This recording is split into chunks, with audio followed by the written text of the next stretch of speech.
I don't know what that was all about. But you know what? I'm not redoing it. Hello again, and welcome back to another fun-filled episode of Monday Night Magic here on the MTG Cast Network. I am Melodic Chewie, apparently. So it would seem. And I am joined by, I can't think of something musical, Squee.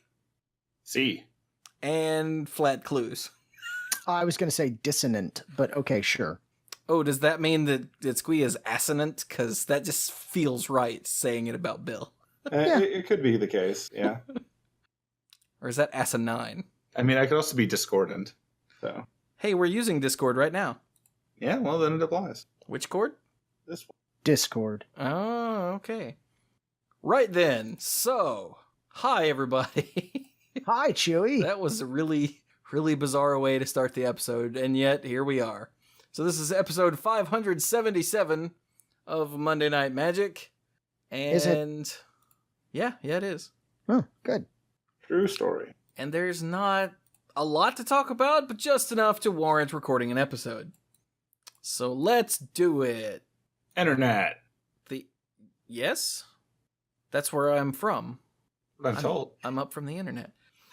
So would you like to step away from the internet for a second and go to Louisville? No. We'll just stay on good. the internet and talk about Louisville. That sounds way safer. Yeah, so the SCG Tour was in Louisville this weekend, where 635 people played in the Modern Open. And this is not the Open. Did you not open the Open? This is standard. Where's the Open? Here we go. Harlan Ferrer. Harlan F. Won playing a Jeskai control deck. Because, you know, it's got all the colors you want and Geist of St. Traft. That'll do it. Yeah, seems fine. In second place, we have Brandon Dolloway playing a Jeskai control deck. I respect that too. I've heard that it's got all the colors you want and Geist of St. Traft. That it will, all the colors you want in, like, a modern control deck, I guess. The colors you would want in a Jeskai deck. Yeah, meaning it's got blue and red, and then you throw in white for Path and the Geist. Yep. And Lightning Helix. Oh, right, and Lightning Helix. Now that I think about it, you could probably cut most of this blue and replace it with some red. Probably. But then it would be a control deck. I know. That's the point. Ah, got it. In third place... you could both live with yourself and have lunch. Ah, I do like food. It helps. So Checks out. In third place, Tyler Lutz is playing Jund. Jund him out. Looks like that is exactly what he does, yeah. In fourth place... Are you serious? In fourth place, Tom Ross, boss, really, is playing 8-Rack. Really? Yeah. That was what I said, yeah. Huh. So, because this is rarer to see in the top 8, we've got Liliana of the Veil, of course. And then you've got The Rack, Shrieking Affliction. Oh, is that it? Okay, yeah, The Rack and Shrieking Affliction. Do what? That's how you get to 8. Oh yeah, that's true. It's called 8-Rack for a reason, isn't it? Yeah. And then you've got, your Please Don't Kill Me with Dismember and Fatal Push. And, that's pretty much it. And then everything else is all about just whittling away cards in their hand. Funeral Charm is instant speed discard.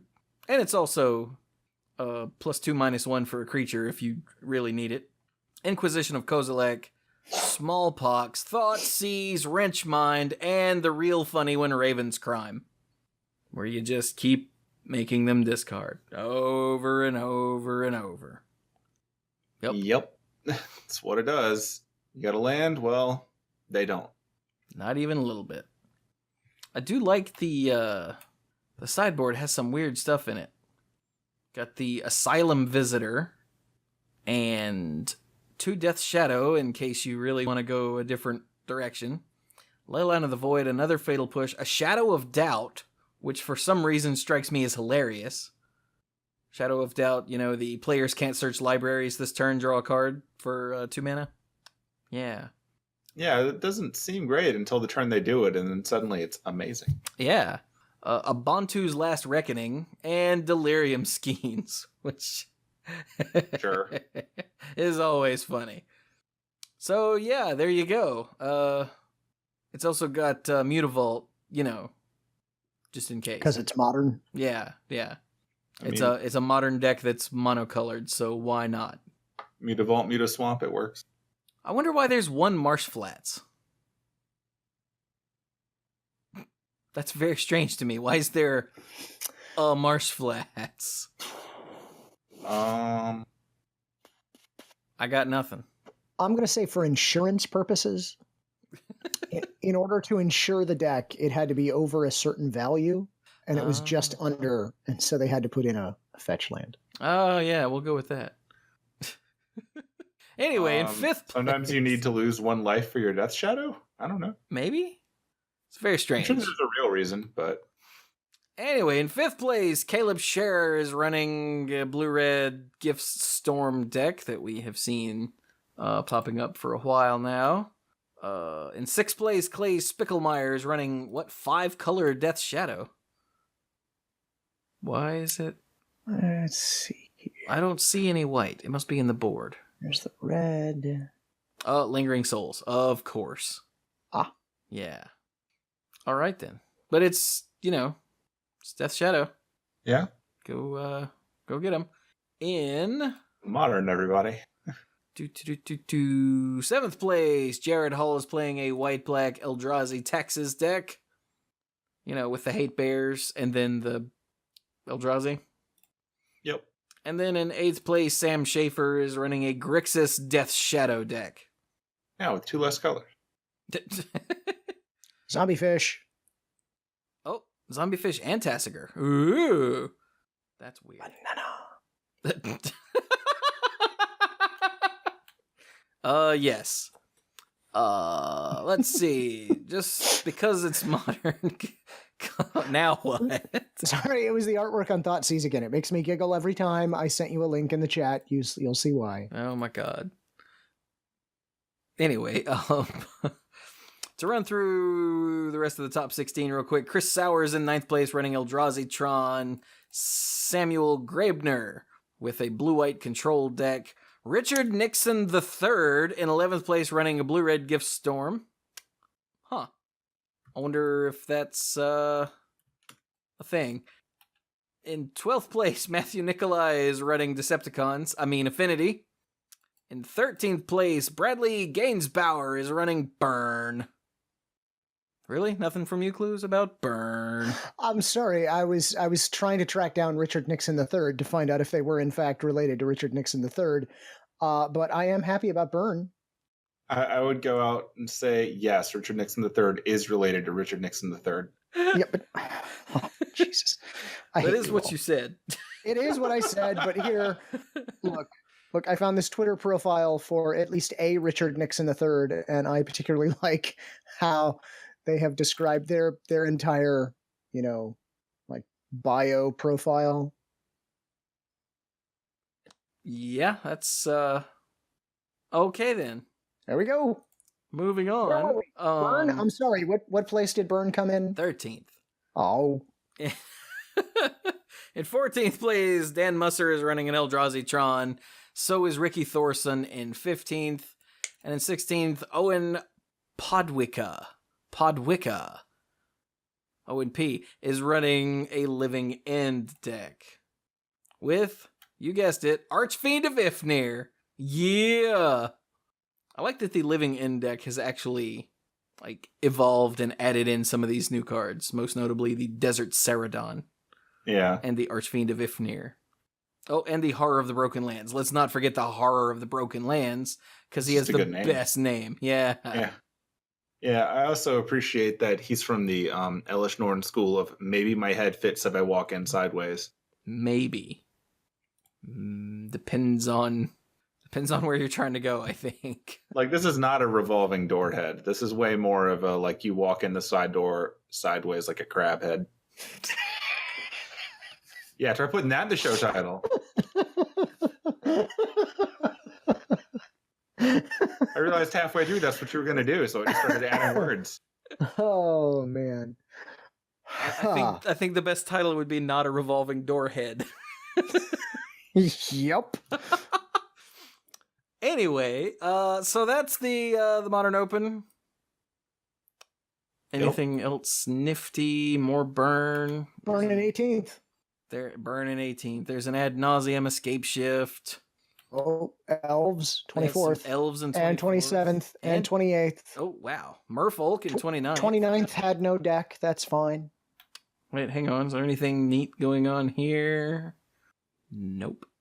I guess the neat stuff hasn't released yet because that's an Ixalan. Nothing? Never mind. Yes. Oh, and there's an Infect in 32nd because you can't not have Infect. They should have that looked at. They really should, but they're not gonna. Some sort of ointment or topical cream could help clear that right up. Possibly, maybe. So let's see. Not that kind of doctor. Let's go to the modern. Not that kind of... I think they need Tums and ibuprofen. Yes, like all the other old people. This is an odds and ends reference that you'll be able to hear if you want to do the odds and ends tier on Patreon. You'll hear it within a week of this episode going up. And trust me, you want to. I don't know about this week, but normally, yes. Maybe not this week, but in general. Yeah. Worth it. Okay, so let's go to the Modern Classic where we had 130 people playing. Is this Modern? This is Modern. Raymond Perez won with a blue-white control deck. Luke Purcell took second with a Jeskai control deck. Ricky Tovar in third with Ad Nauseam. Esper Gift. Don't you go dying on me, soldier. That one did not go down well, did it? Excuse me, need a drink. Hang on. Ooh. Screw you, Esper Gifts. Yeah, that was pretty brutal. What is this deck? It's not the... It's not the blue-red Gift Storm deck. Oh, look at this deck. All right, but it almost killed you. You sure that's safe? So it's a weird Esper Gifts Reanimator deck. Ooh, Ghost Stepdad. Yeah, it's running one Snapcaster Mage, one Elesh Norn, one Iona. That should tell you right there what kind of deck it is, just with those two cards. 4 of Flippy Jace. Remember that guy? Wow. And I did not miss him. He doesn't remember him. Oh, story spoilers. And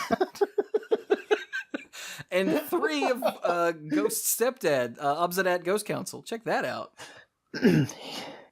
You all right, Cluze? Yeah, well, I was just thinking that Flippy Jace was before Jace was the guild pack. Oh, he's still not the guild pack because he's not there. He's bad at this. And then it's running Gifts Ungiven, Goryo's Vengeance, Collective Brutality, Lingering Souls, Unburial Rites. You know, just neat stuff. Yeah. Yeah, wow. The distribution of cards in this set in this deck is interesting because it's a whole lot of 3s and 1s rather than your usual balance of 4s. So, but then again, you only really need one Elesh to ruin your day. Yeah. I'm still tripped out about the 3 copies of Obsidat. Like, that's really... Huh. Yeah. I mean, it's really good. Anyway. Okay then, so in that was Heath Vance running Esper Gifts, by the way. 5th place, Caleb Schlegel running a green-white hexproof deck. Can't pin anything on him. Sorry, it's a reflex. Maddie Russell in 6th with Decepticons. Tyler Maloney in 7th with a red-green breach deck. Oh, yep. Okay. That's the deck I thought it was. Oh, look, it's got a Woodfall Primus. It's like it's a commander deck. Got 3 Hour of Promise in it. Wow, that is a lot of Hour of Promise. Yeah. Which means it's got to be running deserts. Which it's running not a single desert. No, that's the confusion. I mean, you don't need the deserts, but it seems like you would if you're going to be doing it. I guess it's just the next level of ramp after your Search for Tomorrow in Farseek. I mean, it's another way to dig out your Valakut. Oh, it does say 2 land cards, doesn't it? Duh, I keep forgetting that. So I'm assuming that's what it's doing. Yeah. But it still feels like I get why it doesn't need the zombies, but it's sad that it doesn't have any. Well, you can't run deserts, though, because then... No, it messes the whole thing up. Like, yeah. It's just sad. Like, it's not being used for the purpose of the card. It's being used for the, oh, here's the busted green thing I do. Pretty much. Tale as old as time. Rising in the East. Anyway, and to round out the top 8, Drake Sasser is running a blue-white control deck. Looking at the rest of the top 16, a Grixis Death Shadow, blue-red Gift Storm, a Jund Death Shadow. Wait, what? Oh, this is sort of a Zooey deck? Kind of? Zooey. Not kind of? Huh. It's wanting to hit its big-ass Death Shadow with like a Gore Clan Rampager and a Teamer Battle Rage. Which, that seems fine. Sure. And let's see, that was Abzan Eldrazi in 12th? What is this? It's the big Eldrazi cards with Scavenging Ooze, Noble Hierarch, Birds of Paradise. Talisman of Unity. Wow. And then some kill spells and Lingering Souls. All right, then. And then Bant Company, Scapeshift, Red-Green Breach, and more elves. Yay. Yep. Modern. And this Red-Green Breach, are they running Hour of Promise? They are! I don't know, man. I mean, it works. Like, yeah. It's kicking off your Valakut. So then, that's it for Modern. Yep. Over in Standard. Now, how many people were at the Standard Classic? 54. 54. So, and this is literally the last week of this, right? Yeah, because next weekend is pre-release, so no tournaments are happening, and then it's rotation. So that means there's, one more Friday Night Magic of this format? Yeah, it'll be the Friday Night Magic leading up to people's midnight pre-releases. Yeah. So just for old time's sake, we're going to run through it. And first, Sean Korb is running Ramanop Red. Julian John in second place running Mardu Vehicles. Benjamin Morris in third running the Jeskai God Pharaoh's Gift. Kurt Zimmer in fourth with a blue-black control deck. Oh yeah, the one with the Scarab God that we thought was really funny. Kenan Haas in fifth with a Jeskai control deck. Rob Woodworth, there we go. I think I said that right. With a green-white ramp deck. Dylan Husing? Heising? For some reason, when you have Huesing, depending on its origin, that could be pronounced any number of ways. Yeah. So we're going to go Dylan H. is running Ramanop Red. And Christopher Robinson is running Ramanop Red in eighth. Let's see. Tamer Energy, Mardu Vehicles, Ramanop Red, Black White Eldrazi, Vehicle Zombies, Energy Zombies. Okay, there's your top 16. Energy Zombies. Is that like the Borg? I thought they were like vampires. Well, they could be. Anyway. Neat. So that's it for the Star City tour. Nationals continued this weekend with England being the lucky dogs with the coverage. But there were actually 29 going on this weekend. I know that because I counted. All right. Numbers. So yeah, the link to all of those is in the show notes. If you want to check them out, then you should totally go check them out. Yeah. Cool. It was a neat looking venue for the English Nationals. Oh yeah? Yeah. Just go take a look at the top moments. The top stories of 2017. They've got a... Okay, fine. That is a cool picture. Ooh. Oh, it's in the Roundhouse. Yep. Jam! The old Nickelodeon show? That was a Nickelodeon show? Like 3 people know what I'm talking about, and they're entertained. Don't worry about it. Suit a yourself. Long time ago. I mean, I'm older than you. Yeah, but were you watching Nickelodeon when Roundhouse was on?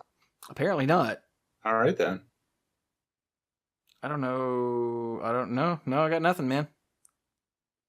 Well, okay, then. Yeah, no things. Wait, do I? Know something. I don't know about that. Anyway, moving on. That's really it. So, of course, the full set of Ixalan is in the card image gallery now, so you can go, dig through that and see all the neat stuff, because there's still plenty of neat stuff. Neat. The Ixalan release notes have come out, so you can go pour through those and figure out how the new mechanics work and all that good stuff. New mechanics. It's a good idea to take a look at... I'm sorry, we're just walking all over each other. Go ahead, Squee. No. I was just leading in. Carry on, sir. Oh, I was just going to say, it's a good idea to take at least glance through the release notes before you head off to your pre-release, just so you're not caught cold by mechanics or weird cards. Yeah, like we've already had the mechanics article, so we've looked at all these things before, but if when you were looking over stuff in the card image guide, like, oh man, I can totally break the game with this thing, you might want to look and see if it actually works that way. Yeah. I mean, maybe? It's also fun to just go and look at the two confused Jason to each other. Anyway. Planeswalker uniqueness. No. Oh. Nope. Okay, then. Then we have the tokens of Ixalan. And I have to say, Jace's illusion token is pretty cool. Oh? Is it on fire? Oh. No, not the illusion of Jace, but the one that... Okay. Yeah. Sorry. They're not going to make a token that's another Planeswalker card. Oh, I wouldn't put it past them, because it is Jace, and they do love their Jace. I don't know, it feels like they'd probably put one of those in the same rarity as Emblem. They love him so much. Anyway, but yeah, we've got the 2/2 illusion, a 0/1, a 0/2, plant with Defender. Yeah, that plant can block goats. The 1/1 hexproof Merfolk, that's going to be annoying. The 1/1 lifelink Vampire, that's going to be annoying. The 3/3 trampled Dinosaur, that's freaking sick. And the 2/2 menace Pirate. Yeah. And of treasure! course, plenty of treasure for everybody.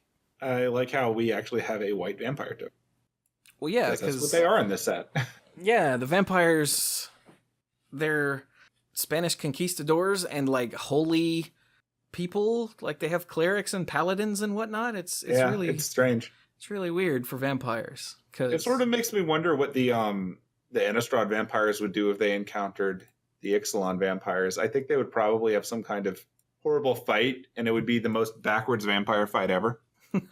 You'd have the vampires with holy symbols attacking the vampires who can't stand that stuff. Be pretty funny. That's pretty funny. Anyway, so if you want to see those, links in the show notes, of course. There's also the Ixalan pre-release primer, which is totally a thing if you're relatively new to pre-releases. One, get on that. Go do a pre-release. They're freaking amazing. And two, if you want to learn how to go do that, Gavin has written up another pre-release primer as usual. Yep. Also, the Ixalan survey is up as of right now. There's no telling how long it'll be up. So if you want to give some feedback, links in the show notes. They do the survey when every set, except this is before the set came out. That's weird. Isn't that weird? Isn't it usually after the set comes out? I don't know. I mean, I never think it usually pops up the day after the pre-release, but maybe this time they decided to do it before so that if people have opinions, they log it immediately. Maybe they might have done this before as well, and we just didn't notice the timing. Yeah, because maybe they want to see how the responses change after the pre-release versus before. That could be. That would be interesting data.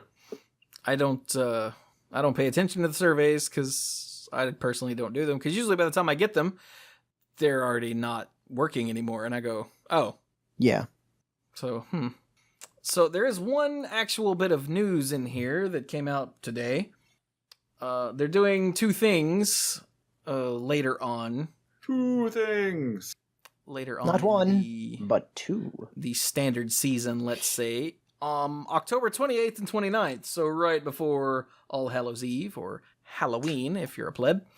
October 28th and 29th, stores around the world are doing 6-pack sealed events, 3-pack draft events, and a very special dino-sized draft with 4 packs of Ixalan instead of 3. Now, wouldn't it have been really cool if the dino-sized draft were using nothing but giant cards? Yes, that would be much better. I understand why they can't do that, but it would have been awesome. And then people would collect giant lands and try to use them. That would be terrible. Would it? Well, I mean, they don't fit in their decks. So. Yeah, there is that. I'm not deck checking that. It'd be pretty easy. I think you could look immediately and go, no. But it says these events will have very special prizes, mini posters, which I'm not sure what that means, featuring never-before-seen Ixalan-inspired art. Ixalan-inspired art? Yeah. So maybe the art that was going to be on the Masterpieces.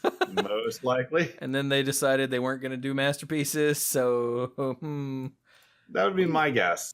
We accidentally double ordered some art for some of these cards. And we gave double ordered art direction too. It's amazing. Dang! Also, Spared no expense. Clearly, running November 6th through December 3rd, stores can run Ixalan mid-season leagues. So if you're into leagues, then there's a mid-season league. I don't know why it's called the mid-season league, but that's what they're calling it. It's at the start of the season. Yeah. I guess. And well, I guess it's the mid-season by that point because it's November 6th. So true. Yeah. And players who complete 10 matches can get the premium foil unclaimed territory promo card. That was the... Oh, it says it's leagues. Oh, right. That was listed in the promos. I remember now. Yep. Yes. So there you go. Just 2 little bits of event news for the... yeah, get it for your sliver deck. The coming months, let's say. And that is... Oh, and then the other thing...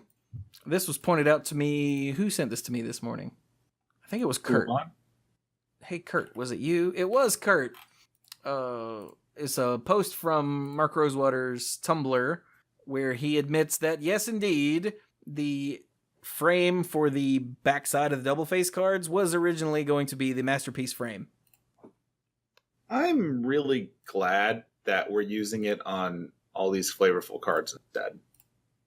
Like, it's really cool that you flip over the map and you get that background, so to speak. So I think they utilized it very well. Yeah. And I would actually like it if they did unique frames like that as a set gimmick rather than as a masterpiece type thing in the future. It'll be interesting to see if they had already commissioned that kind of stuff for the 2018 sets as well. So we'll see. Pretty much. All right, then. So, Magic Online news? Yeah, I guess we can do that. So, Magic Online news, as usual, is going to be about a week behind because they post on Tuesdays and we record on Monday. So, if you ever want to stay actually on top of this stuff, you'll want to go to the Wizards website, then go to Products, Magic Online, see what's current there, usually on Tuesday. Most of the events here are things that have already happened, so I'm not really going to skip into those. It is important to note that Magic Online Ixalan events begin on Monday, September 25th. So you can do it next Monday. And if they're lucky, you won't accidentally be able to do it before the pre-release. Because I'm never letting them live that down. But yeah, you'll get to play the event immediately after. And before you can actually go and buy the product yourself. So I'm sure the people that are looking forward to playing in some of the upcoming limited events especially are going to want to get in on that as soon as possible.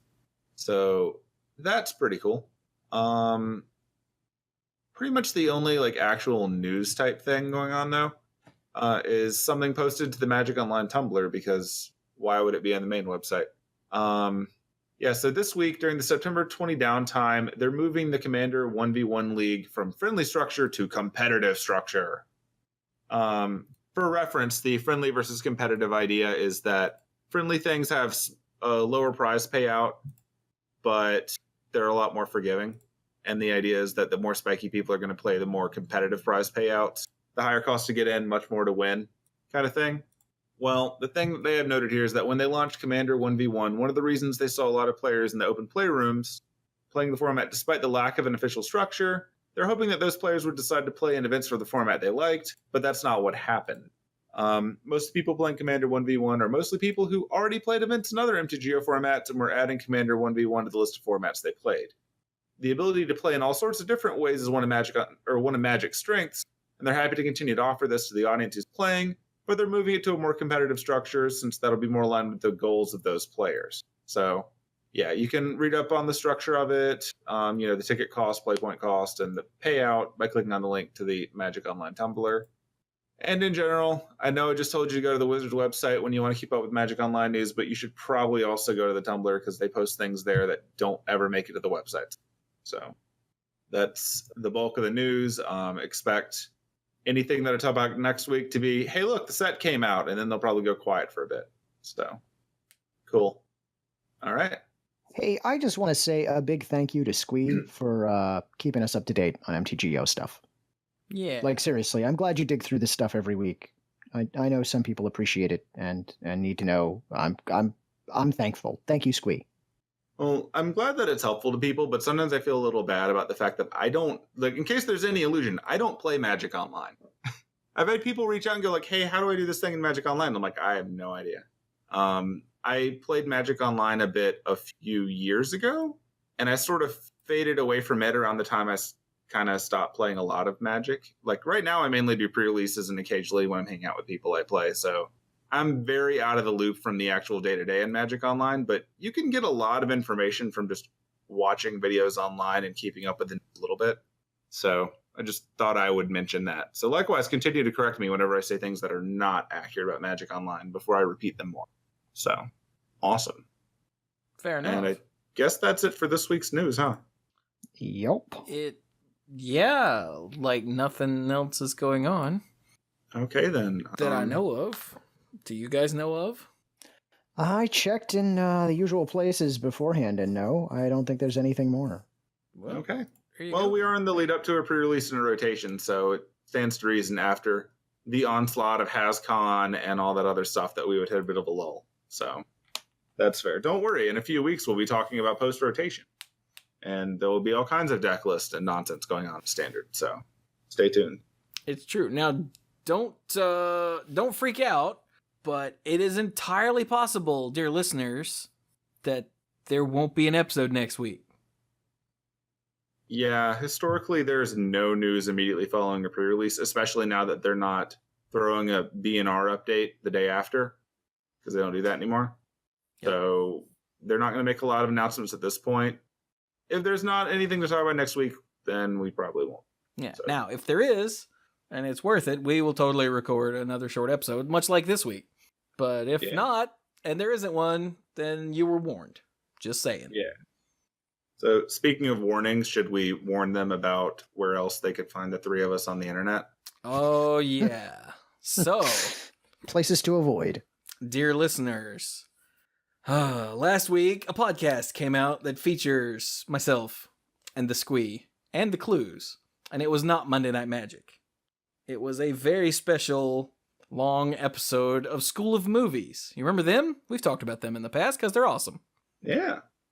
And this very special episode was about the fascinating, miserable failure of a terrible piece of crap movie called The Room. It's bad, yo. It is, in fact, bad, yo. But it's fascinatingly bad. And we were on the call with School of Movies for 4.5 hours. And they don't do like 2 hours of odds and ends nonsense before and after like we do. They hopped on, okay, are we recording? All right, let's go. The actual And away we went, and what a roller coaster ride it was. Yeah, and then, like, Bill left after, I think, 3.5 hours. 3 hours? And yeah, we were on it for another however long after that. Now, the actual podcast episode ended up being about 3 hours, I'm told. And the rest is in the School of Movies Patreon as or will be. Is it up yet, Cluze? I'm afraid I don't know. Let me go see if I can find out. Either way, it either is up or will be up as a behind the scenes bloopers and outtakes and things that he just cut. Because 4.5 hours, 4 of that was The Room. The actual movie is a lot shorter than that, by the way. Yeah, but it might feel longer, but it's shorter, we promise. Well, because the stories behind the film are so fascinating, and there was a book written about it called The Disaster Artist, and it's coming up as a movie soon. The trailer was actually released the day after we recorded Monday Night Magic last week. I saw the trailer like an hour after I walked away from this because it's what they were showing in the movie theater when I went to the movie theater. Yeah. There is no escaping The Room. But yeah, it doesn't look like it's up yet. That doesn't surprise me. He said it would be up soon, so whatever. Yeah. But yeah, that's where you can find us. Just search for School of Movies, because they don't have an actual website anymore. They're on Podbean, though. That's where I found it. Or go to iTunes and look for School of Movies and listen to The Room episode, because If you dare. It's a terrible movie, but like I said, we were on the call for 4.5 hours. I hadn't eaten, and my air conditioning was off because I'm an idiot. So I was starving and sweating and didn't care because we had so much fun on that show. So yeah, I highly recommend it, like for realsies and serious. Even if we weren't on it, I would probably highly recommend it. But I'm super highly recommending it because we were there and we're awesome. Right, guys? Right. Sometimes. I mean, yeah. Maybe. That's the spirit. Go team us. Seriously, go listen to it. It's really, really fascinatingly bad movie. Maybe don't listen to it like on your radio speakers with your family. But other than that, probably a bad idea. There is swearing. Yeah, I do remember Evan saying on Twitter that I think he was sitting at the DMV trying to listen to it without giggling in public like a moron. And then later he was like, I have failed. We showed him. So yeah, that was pretty good. All right then. So how about whatever else we have, you guys? All right. You can find me on Twitter at Squee Goblin Bob. There's no I in Goblin because it got stuck in that revolving door. It should have known better. Past that, you can find me in late October in Chapel Hill, North Carolina, where I'll be doing a lot of the programming at Cosplay America, which if you like cosplay, you should go to because it has a bunch of workshops and demonstrations and stuff that'll get you better at it. If you don't care about cosplay, but you're in the area, you should go anyway because it's going to be a lot of fun and a lot of goofy people, and we're going to have s'mores. So I don't know how you could not want in on that. But yeah, it'll be fun. And I would definitely recommend checking that out. Past that, I think that's about it for right now. I'm actively avoiding doing other events for a little bit because I've been away most of the summer, one way or another. So yeah, find me there and on Twitter. It'll be great. Cluze, do the talky thing. Hey, you can find me places, not at any cons anytime soon. Is that true?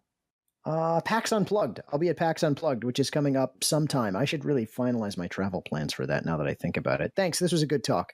You can also find me on the Random Discard podcast over at randomdiscard.com and right here on the MTGcast Network. If you want to talk to me directly, there's not a good way to do that, but you can tweet at me directly. That works. I'm at Lacluyze, spelled just like it is in the show notes, let's say. Yes, it is spelled just like it is in the show notes. You should go read the show notes. So the question There's a really funny joke in there. The question is, did you just open up the show notes to see how it was spelled there, or did you just look at your license to make sure it was spelled right? Like no, I just had to think about it for a moment. Ah, okay. And yeah, it's spelled like it is in the show notes. Unless it's not, you'll have to check the show notes to find out. He's true. There's probably not a funny joke in there, but all the links that you don't tell them that. I don't want to get yelled at for not having funny jokes. Man, I went all the way to the show notes. There were no nose in the damn joke. Maybe that was the joke. That's funny. Take it away, Chewie. Where am I taking what? Let's see. Where was it? Fayetteville? Oh God. No, don't take things there. Never go there if you can help it. So, yes, you can find me all over the place. We are not going to record a new episode of the Mana Pool this week because of the way that the previews worked. You know, they ended up throwing out all the rares and whatnot a long, long time ago.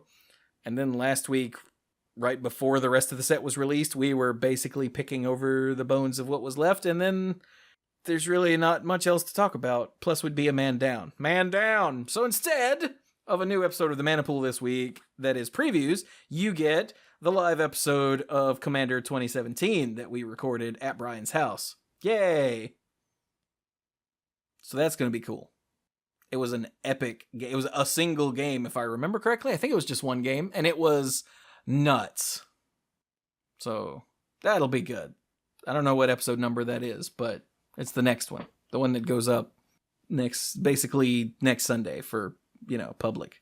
In the future. In the future. So, yeah.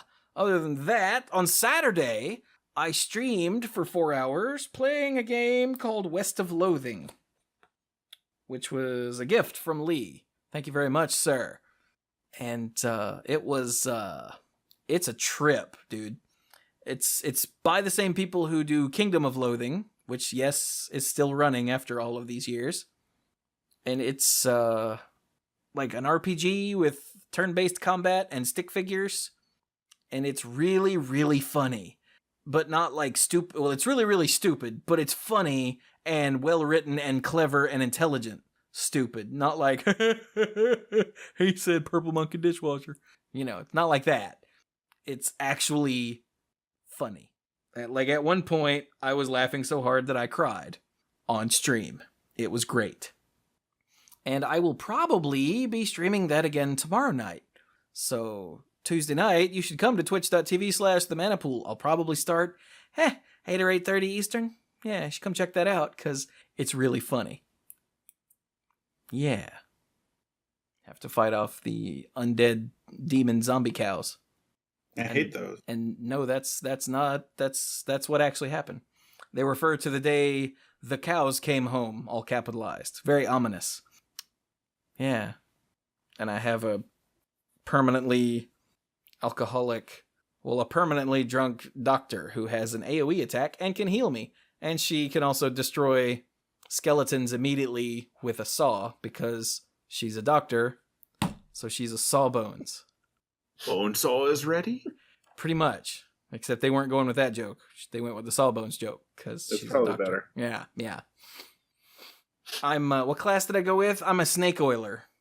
So I have a briefcase full of snakes. Yeah, but what do you do in the game? I'm a snake oiler. Oh, nice. Yeah. Life imitates art. I gotcha. Yeah. I have a briefcase full of snakes. And one of my abilities is a snake whip, where I can pull out a snake and whip someone with it and deal damage and poison them.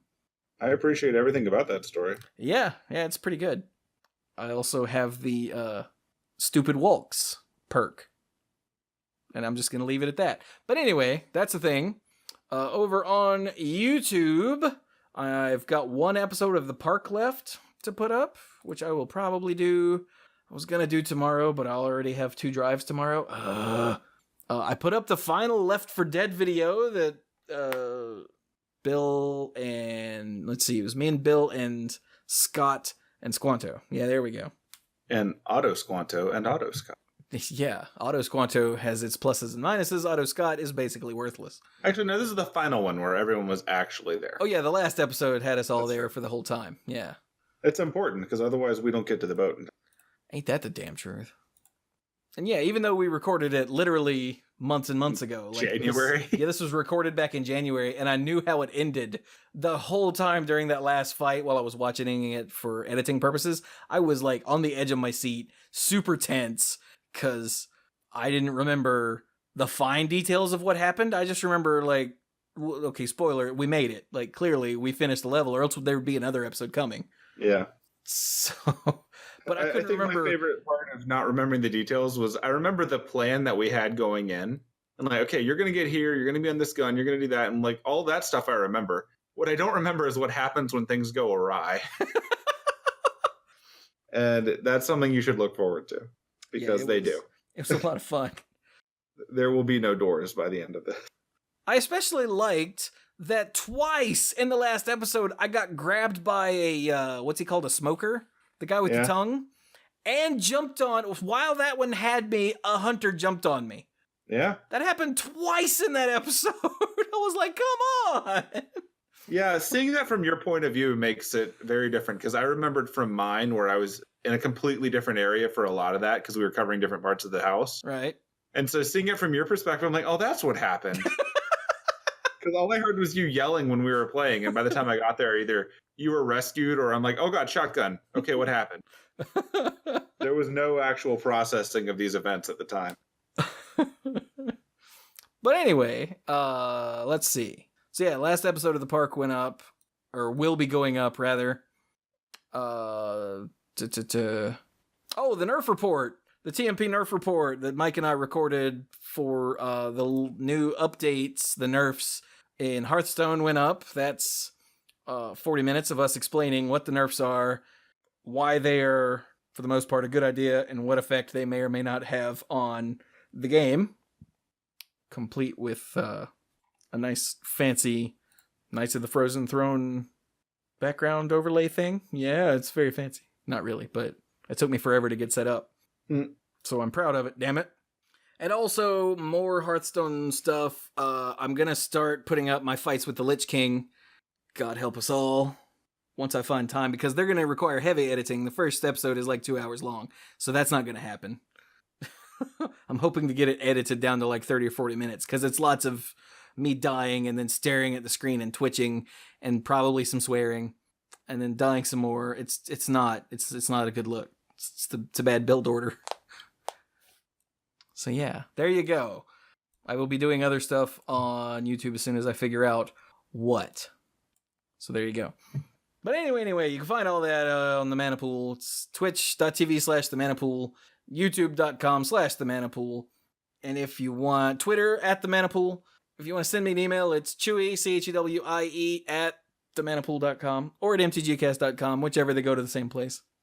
And if you want to help support what I do, then you can check out patreon.com/themanapool, where you can get YouTube videos and Manapool episodes early. You can get that and get the odds and ends, which is all the stuff recorded before and after both Monday Night Magic and the Mana Pool. And odds and ends for current episodes will go up within a week of the episode going public.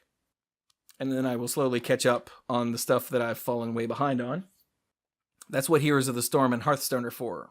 So I get them all set up to listen through, and then I play Heroes of the Storm on this monitor, or Hearthstone. And on this monitor is Audacity, where I'm listening to the file, and my notepad where I take notes. So it's pretty awesome. I've got a good setup for this now.